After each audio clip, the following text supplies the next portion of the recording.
Ролик создан специально для флегматика.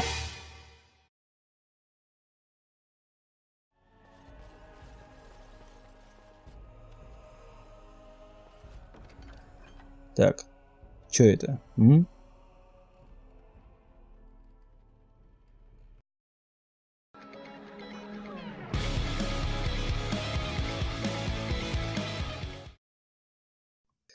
Есть такое аниме «Восхождение Героя Щита», и в рот мне ноги вашу мать, но это самое идеальное название для сериала, которое можно было бы придумать. В центре всей истории Нафуми Иватани, который, внимание, не школьник и не задрот. И вот одним теплым летним днем Нафуми решает сходить в библиотеку, чтобы почитать и прокачать свои мозги, ибо он понимает, что тратить свою жизнь на смешные обзоры это глупо. Поэтому-то ему девчонки и дают, а тебе нет. Взявшись за одну из книг, Нафуми с головой уходит в книгу. Буквально. Так он попадает в другой мир, где все устроено как RPG игра. Проснувшись перед королем с 3 другими мудаками... Ах да, забыл сказать, спойлеры. Король говорит: давай делай дверь быстро, блядь! Дверь сделал, блядь! На что герои соглашаются. Но не все так просто, и героям нельзя работать в команде, ибо работая в команде их оружие не сможет качаться и набирать опыта. И для этого им дадут немного серебра и сопартийцев, половина из которых эльфийки с 5 размером. И когда настал день выбора, то вот это поворот. Не герои выбирают своих помощников, а помощники героев. И первая серия сразу вам говорит, за кого тут принимают главного героя.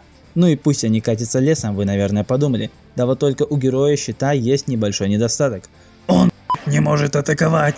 К счастью, все же одна миловидная девушка с рыжими волосами соглашается пойти с Нафуми. Нет, это было бы слишком охрененное аниме. С ним идет зеленоглазая бестия, Майн София. Ну разве она не милашка, а? Закупившись самым крутым и самым дорогим оружием у дяди-оружейника, это важно, они пошли набираться боевого опыта, играя в баскетбол. Уже вечером Майн решает показать Нафуми гостиницу. Ну вы понимаете. Но щит прошаренный, и он не из таких, чтобы так сразу пить с незнакомкой. И они уходят спать. На следующее утро Нафуми обнаруживает, что все его вещи, вплоть до штанов, были украдены, а его спутница пропала. И тут врывается спецназ короля, хватает Нафуми и тащит его в замок. Щита спрашивают: за что вас задержали? Не знаю я, за что задержали. Не знаете, за что задержали? Я что ли меня задержал? Как вы были задержаны? Блестяще.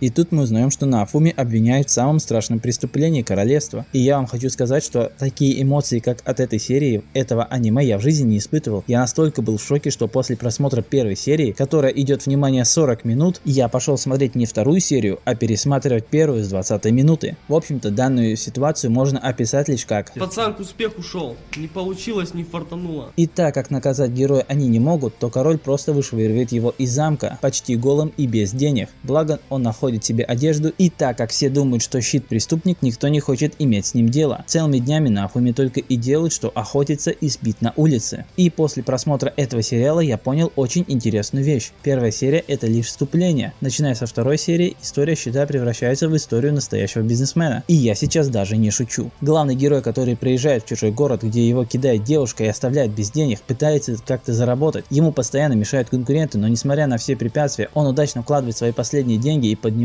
с колен благодаря своей голове.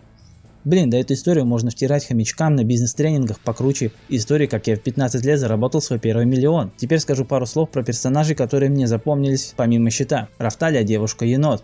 У нее интересная история, а для тех, кто читал или слушал книги, знают, что она еще и с вау-эффектом в будущем. Я считаю, Рафталия интересна сама по себе, и если бы создатели сняли сериал только с ней в главной роли, было бы хоть и не так интересно, но все же весьма смотрибельно. И в целом, я думаю, со мной согласятся, потому что многим Рафталия нравится. Но это лишь до тех пор, пока в сериале не появится Садина. Ставлю сотку, что как только она войдет в сериал, то эта баба-рыба сразу станет мега популярной. Живи и дрочи. Погоди, что? Я считаю, что Садин является идеальной парой для Нафуми, и в целом она достаточно крута и интересна. Садин является зверочеловеком, который может менять форму из человека в зверя и обратно. Ее особенностью также является то, что она намного сильнее Щита и Рафталии вместе взятых, а еще она винишка Тян. Следующий персонаж, который мне очень понравился в сериале и которого мне очень не хватало, это королева. Про нее можно сказать, что она самый умный персонаж в сериале, и как только она появляется в кадре, то все внимание мгновенно переключает на себя. У автора книги получилось создать невероятно харизматичного и интересного персонажа. И последний персонаж — это Фира. Это тот персонаж, который может тебя удивить. И сейчас я даже не про то, что она может превращаться в монстр как один зеленый ученый, а про ее смекалку и в целом как персонаж. Я думаю, она вам понравится. Бонус в историю добавляет и то, что абсолютно все персонажи развиваются. Асаги Юсаги очень хорошо прописала характеры даже второстепенным персонажам. И мы видим их рост как бойцов, так и личностей. У каждого персонажа есть свои достоинства и недостатки, что делает их по-настоящему живыми. Кроме дяди оружейника, у него нет недостатков, он и так идеальный.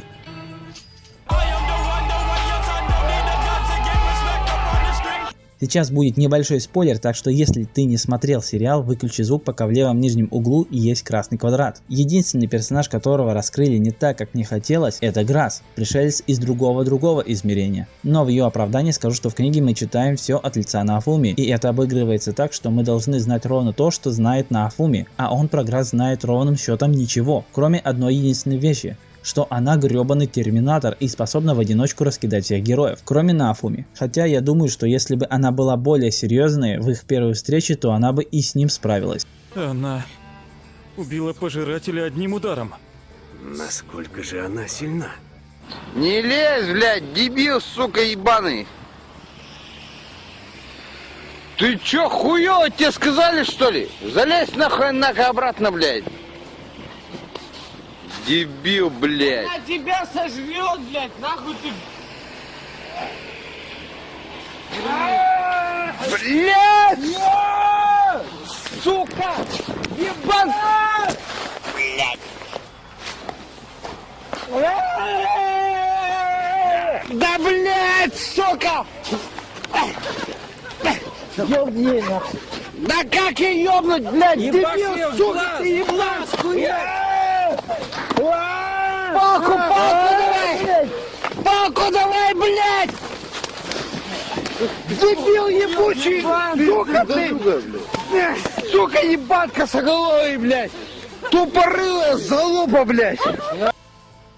Сюжет в сериале отличный, я бы даже сказал, что это лучший сериал, который я посмотрел в этом году. Но после прослушивания аудиокниг я понимаю, что они могли сделать историю более проработанной и более расширенной и взрослой. Да, там есть кровь, но кого это сейчас удивит? Единственные два жирных минуса этого сериала заключаются в моменте с бывшим хозяином Рафтали и концовкой сериала. Те, кто читал книгу, понимают, о чем я. А в целом это история на твердую десятку. В технической части со мной много кто не согласится, но я все же скажу, что мне абсолютно на все 100% нравится визуал и анимация в сериале. А если вспомнить то, что из-за сильных и независимых вроде как перерисовывали почти всю первую серию, так вообще шикарная. Особенно при том, что сериал спонсировала американская компания Crunchyroll. Это я слышал от какого-то видео на ютубе, так что правда это или нет, я точно не знаю. Как по мне, анимация в сериале достаточно хорошо сделана. Конечно, не Kill la Kill, но все же пару эпичных моментов есть. Задники сделаны неплохо, но бывало видно, что художники в некоторых местах давали слабину. Но, как я и сказал, визуал мне нравится, поэтому он тоже получает 10 из 10.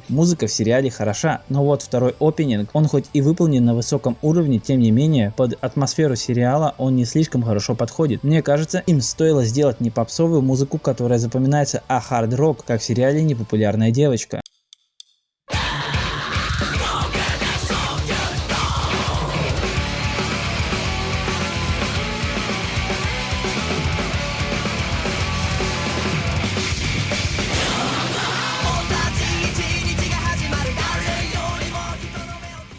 Ну вот и все, что я хотел сказать про этот сериал. И финальная оценка этого сериала — это 100 из 10. Он обязателен к просмотру. Я считаю, что если ты даже не смотрел аниме, то тебе он обязательно понравится. И его можно даже посоветовать друзьям, девушкам. И особенно советуйте его феминисткам. Вот серьезно, феминисткам он точно понравится. Судя по отзывам феминисток, он им очень-очень понравился. Ну вот и все, что я хотел сказать про этот сериал. Большое спасибо за просмотр. Бонусом под этим видео я оставлю ссылку на аудиокниги Герои Щита. И если вы уже смотрели этот сериал и ждете второй сезон, или просто хотите ознакомиться с первоисточником, welcome. Не забудь подписаться и поставить лайк, если понравился обзор, а также если смотрел сериал и тем более читал книги, то напиши имя своего любимого персонажа. Всем удачи и помните. Все зло от баб.